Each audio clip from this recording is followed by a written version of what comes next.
Assalamualaikum warahmatullahi wabarakatuh. Kenalkan nama saya Taufik Nisantiko dengan NIM 11 2022 14 Saya akan mempresentasikan masalah pekerjaan ekspansi bimbingan karir computer science menggunakan studi kasus tema Indians diabetes.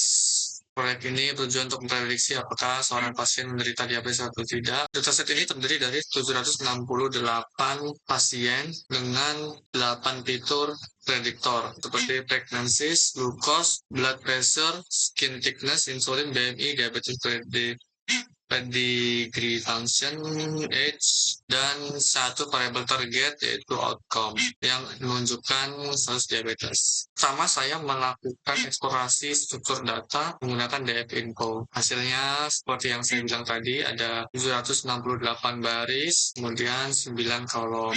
Semua fiturnya bertipe numerik, tidak ada missing value yang terdeteksi secara eksplisit. Next, ketika saya cek nilai 0 pada setiap kolom, ternyata ada 5 nilai 0 di glucose, 35 di blood pressure, 227 di skin thickness, 374 di insulin, dan 11 di BMI.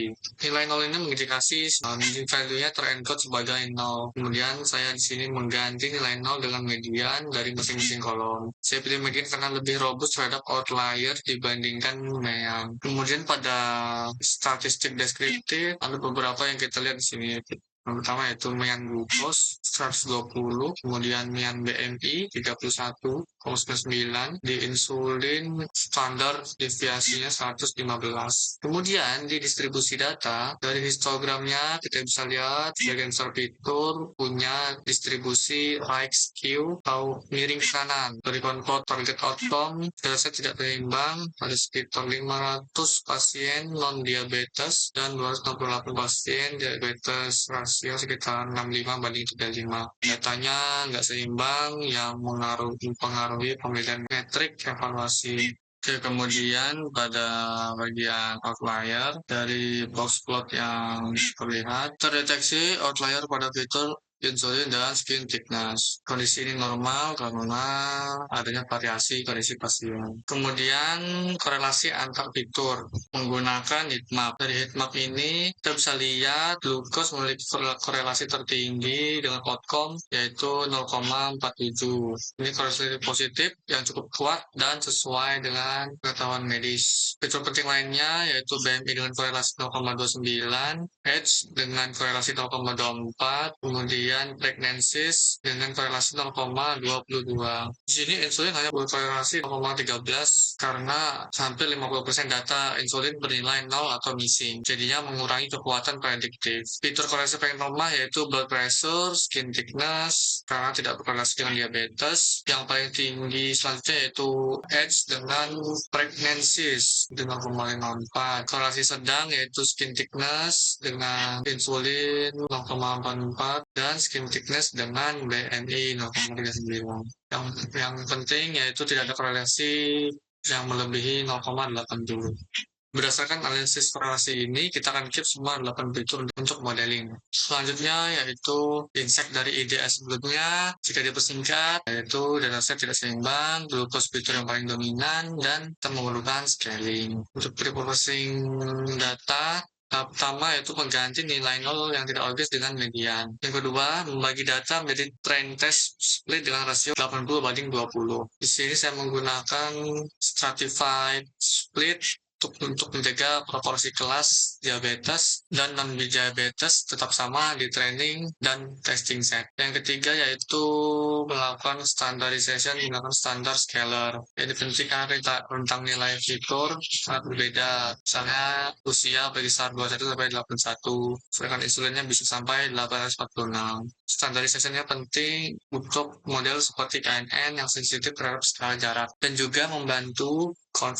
konvergensi logistik regression. Yang penting diperhatikan adalah saya hanya fit scalar di training set, kemudian transform di test set untuk menghindari data leak. Next, modeling. Pemilihan modelnya saya menggunakan 3 model seperti. Yang pertama, logistic regression, dipilih karena cocok untuk binary classification dan cepat sebagai baseline model. Dataset yang digunakan juga menunjukkan hubungan linear antara beberapa fitur dengan target. Model kedua yaitu KNN, dipilih karena dapat menangkap pola non-linear dan tidak membuat asumsi tentang distribusi data, cocok untuk dataset sedang. Kemudian yang ketiga, random forest, karena robust terhadap outlier yang kita temukan di EDA, dapat menangani data imbalance lebih baik dan merupakan ensemble method yang umumnya memberikan semua baik. Setelah melatih 3 model, saya berhasil menggunakan akurasi, precision, recall, dan F1 score. Karena datanya imbalance, F1 score menjadi metrik yang lebih penting dibanding akurasi saja. Karena F1 menyeimbangkan antara precision dan recall. Kemudian untuk hasilnya seperti yang kita lihat di logistic regression, untuk F1-nya sama dengan hasil dari KNN. Random forest lebih tinggi dari kedua model sebelumnya. Secara akurasi juga random forest mendapatkan nilai yang lebih tinggi. Jadi sini karena random forest dominan mendapatkan nilai yang tinggi pada bagian F1 dan akurasi, kita mengambil model yang random forest. Kemudian dari conclusion matrix random forest, kita bisa lihat true negatifnya 85, kemudian true positifnya ada 32, false negatifnya 22, kemudian false positifnya 15. Kemudian selanjutnya itu perbandingan model antara ketiga model tadi. Kita bisa lihat random forest memiliki performa lebih baik pada akurasi, begitu pula dengan F1 score-nya. Itulah sebabnya saya memilih random forest sebagai model terbaik untuk melakukan optimasi lebih lanjut. Next yaitu optimasi model. Untuk mencoba meningkatkan performa random forest, saya melakukan hyperparameter tuning menggunakan grid search CV dengan 5 fold cross validation. Parameter yang saya tune yaitu N estimator 100 atau 200, max depth non 5 atau 10, min sample split 2 atau 5, min sample lift 1 atau 2. Untuk N estimator yaitu jumlah decision tree, max depth dalaman maksimum tree, kemudian min sample split minimum sampel untuk split node, kemudian min sample lift untuk minimum sampel di lift node. Di search CV akan coba semua kombinasi parameter dan memilih yang memberikan advance terbaik berdasarkan cross validation di training set. Hasilnya setelah tuning kombinasi parameter terbaik yang ditemukan di search CV adalah N estimator 200, kemudian min sample splitnya 5, min sample liftnya 1, dan max depthnya non, yang berarti itu unlimited depth. Kombinasi ini dipilih karena memberikan advance tertinggi saat cross validation di training set. Namun kita belum lihat performanya apakah konsisten setelah dievaluasi di dataset yang belum pernah dilihat model. Kemudian kita lihat pada evaluasi setelah optimasi. Kita bandingin dengan model sebelumnya. Model sebelumnya itu F1 score pada kelas 1, yang sebelumnya itu di 0,63, akurasinya 0,76. Setelah dievaluasi ternyata turun jadi 0,61 dan 0,73. Ini menurunkan performa di test set, dan setelah saya amati ternyata max depth yang non ini menyebabkan overfitting sehingga tree tumbuh tanpa batas mencapai pure leaf nodes. Kemudian hyperparameter yang terbaik di cross validation training belum tentu terbaik di test set, dan kemungkinan ini disebabkan oleh dataset yang relatif kecil yaitu 768 sampel. Buat CV-nya ini kurang representatif. Kemudian datanya imbalance juga tadi 65 banding 35, data yang imbalance membuat performa turun setelah dioptimasi. Untuk kesimpulannya itu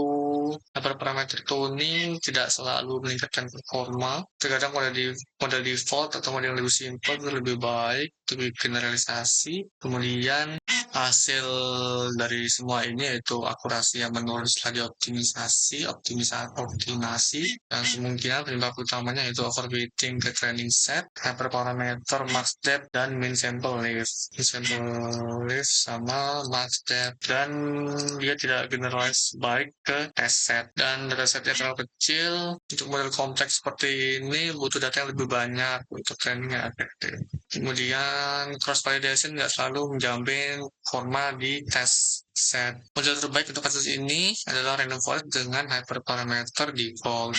Demikian presentasi dari saya mengenai prediksi diabetes menggunakan dataset Bima Indians. Di sini dapat menarik kesimpulan bahwa optimasi tidak selalu berhasil. Model final yang bagus tadi itu adalah random forest dengan hyperparameter default yang memberikan performa lebih stabil. Terima kasih. Wassalamualaikum warahmatullahi wabarakatuh.